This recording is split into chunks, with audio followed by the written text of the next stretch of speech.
Self-improvement has been massively inflated by social media because it's not all about running marathons, winning trophies, or climbing mountains, even though all of those things sound pretty cool. It can also be just choosing something different to eat, spending time with people who are important to you, reading a book, going on a bike ride. In reality, you can make it as simple or as complex as you want. It's entirely up to you. So stop thinking you need to do the most extreme things in order for it to be classed as bettering yourself. All of those people that you see are just the 1%. It is quite literally their life to be in that small percentile. The large majority of us just need simple and easy adjustments. And the easier and simpler they are, the easier they are to maintain in our difficult daily lives. Let's talk about the realistic side of self-improvement. So there's absolutely no doubt that the self-improvement niche and self-improvement in general is very, very saturated. And also, it has been hugely inflated by certain people, by the whole fast-paced social media culture and various other things that kind of say it needs to be grand, it needs to be huge, it needs to be massive. And I really think that's just wrong, because it's not like that at all for the majority of people out there. I feel like a lot of people struggle to pick someone to, follow or kind of like listen to, because there are so many different people, writers, scientists. The choice is just, we're all spoiled for choice.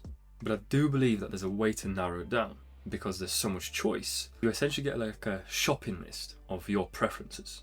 So let me explain. Because we're all different in a sense where we all have our own habits, personalities, dislikes, likes, and all the other wonderful things that make us, well, us.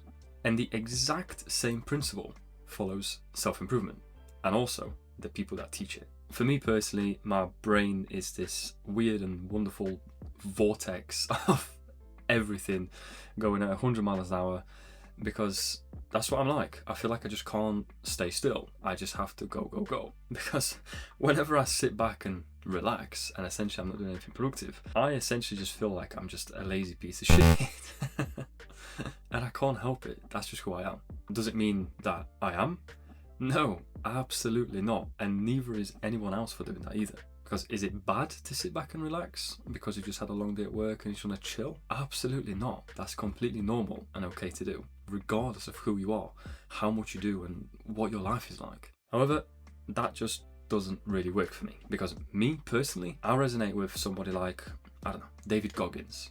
He's always putting out those crazy motivational things, running, training, and just essentially just go hard, right? And I feel like that's a little bit like me. I'm always just kind of on the go, and I resonate with that personality of just never stopping. But for you, it might be the complete opposite, because that's the key thing here. For me, for you, it's all about the individual, because that's what my brain is like. I kind of imagine David Goggins' brain is to be a similar thing, where he's just constantly going 100 miles an hour because of how he is. Maybe not. Maybe behind closed doors is different. I don't know that, but that's just what I see, and that's the thing that I intake when I watch his stuff. So maybe you are more relaxed and you are more chill. Maybe somebody different will be much better for you. For example, Chris Williamson. He's a pretty laid-back guy. At least that's what it seems like. So maybe the way he goes about things, he does business, he does self-improvement, will be right for you. So have a think about what you're like, because there's a chance that there's going to be someone that's similar to you, has similar traits to you, but they've just, made it, so to speak. That's why you're watching them, to get better, right? Because you want to make it yourself, whether that's, in your physique, love life, business, work, career, whatever. It doesn't matter what it is. We all have different things we want to follow, and we all have different things that we want to improve on. So naturally, we're all going to have different people we look up to. We have to look at the large majority of ourselves and who we are on the inside, and also up here, because ultimately that has to be satisfied in order for it to be sustainable.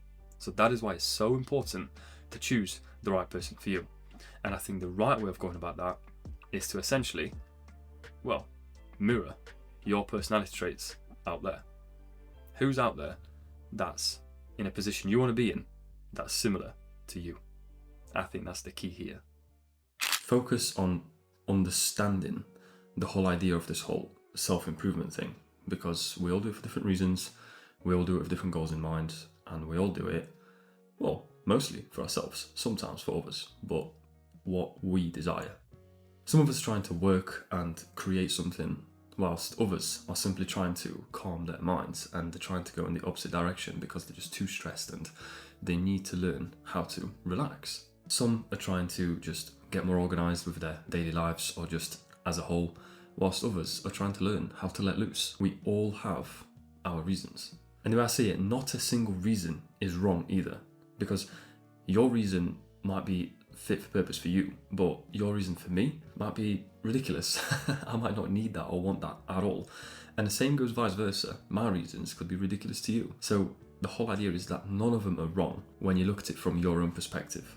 Other people's reasons might not suit you, and that's fine. You don't have to do it for them or because of their reasons. Just do it for you and what you want. Obviously, it's good to understand as to why you want to do this, as to why you want to improve, as to why you want to learn, expand, whatever it may be. Picking the person, like we spoke in the first section, will probably do majority of that for you, because there's a very high chance they're already doing the things that you want to do.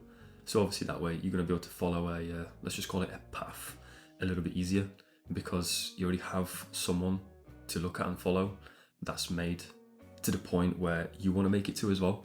And having that kind of person just makes things a little bit more clear, because sometimes we don't know where to start. Sometimes we might have to just do a little bit of trial and error. There's obviously absolutely nothing wrong with that either, by the way, because going through a bit of trial and error, testing, looking into things, it just teaches you about you, and you learn a lot about yourself by just trying and failing, because sometimes that really is what it's all about. In the grand scheme of things, it doesn't matter what your motives are, because they are your motives. You know, whether you want to just make more money, whether you want to have a better love life, whether you want to just become more healthy, whether you want a better family life, it doesn't matter. The way I see it, that is what your goal is. To me, that is reason enough to be able to say why you're pursuing it, because you don't owe an explanation to anybody. You don't need to explain yourself. You don't need to tell people why. You can just go and do it. So hopefully by now you understand and what it is that you want to follow. You have an idea of what it is that you want to get out of this whole process. Well, the only thing that's left to do now is put in the work. And most importantly of all, staying consistent. Because a winner is just a loser who tried again. And that quote really hit me when I first seen it, because I've given up on numerous projects before in the past, and truth be told, I always regretted it. Always. Every single time I regretted it. None of them did good, none of them did bad. They just didn't really hit off anywhere, and I just quit them. And I regret that a significant amount more than the things that just genuinely just didn't work out. But the things I was always bothered about were quitting and just leaving things kind of halfway through. It kind of felt like I didn't allow myself to try hard enough to try and reach my full potential in those things.